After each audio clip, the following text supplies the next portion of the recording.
అదేదో మాట్లాడితే నాకు తెలుస్తుంది కదా ఆన్సర్. దాన్ని నేను ఎందుకు 1,00,000 సార్లు చెప్తాను కదా, చెప్పండి నీకు చెప్పనా? నేను మీకు విషయం చెప్పనా, ఒక పర్సన్ ఒక డెసిషన్ తీసుకున్నారు, ఒక చేద్దాం అంటే ఆల్రెడీ వాళ్ళకి మైండ్లో ఉంది, వాళ్ళకి టైం అవసరం లేదు ఇంకా కూర్చొని ఆలోచించుకోవడానికి, ఇంకా కూర్చొని చేయడానికి.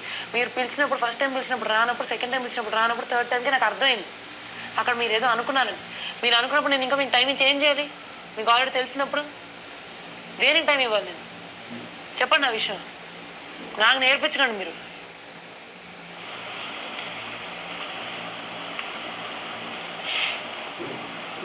మీరు ఆలోచించుకోవడానికి ఏదైనా క్విజ్జా? దేనిలో ఎందుకు వస్తుంది మీకు? చెప్పు, అలా చెప్పు. దేనిలో అవుతున్నా? మా నాన్న తిందామన్నా, మా నాన్న కూర్చో అబ్బా, మా నాన్న తెచ్చు. కాదు, నేను చిన్నపిల్ల బుర్ర పెట్టివాడు, ఇదేంటి అజ్జే అంటే మీకంటే ఎక్కువ బ్రెయిన్ వాడేది నేనే.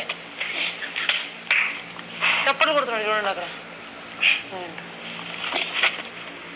అర్థం చేసుకోండి, వాళ్ళు ఆడేది ఆ గేమ్ వాళ్ళది. అది మీకు ఇదేంటి డిస్టెన్స్ మెయింటైన్ చేస్తే బెటర్ అనిపిస్తే మీరు డిస్టెన్స్ మెయింటైన్ చేయండి. మీరు వచ్చి ఈ తొక్కల ఒపీనియన్ ఎవరు తీసుకుంటాడు అనుకుంటే తొక్కల ఒపీనియన్ వదిలేయండి, మీకు నచ్చింది చేయండి. కానీ దానికి ఏదైనా ఇన్ఫార్మ్ చేసి చేయండి. అవతల మనిషిని అలా అదేంటి టెన్షన్ పెట్టకండి. ఇప్పుడు నేను డిజర్వ్ చేస్తానా అది చెప్పండి.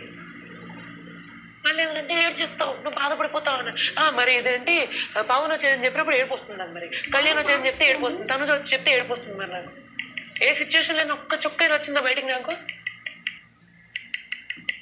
నేను వెళ్ళిపోతానేమో అనుకున్నప్పుడు అప్పుడు ఆ వీక్ మీ గురించి నేను ఆలోచించి నాకు ఏడుపు వచ్చింది.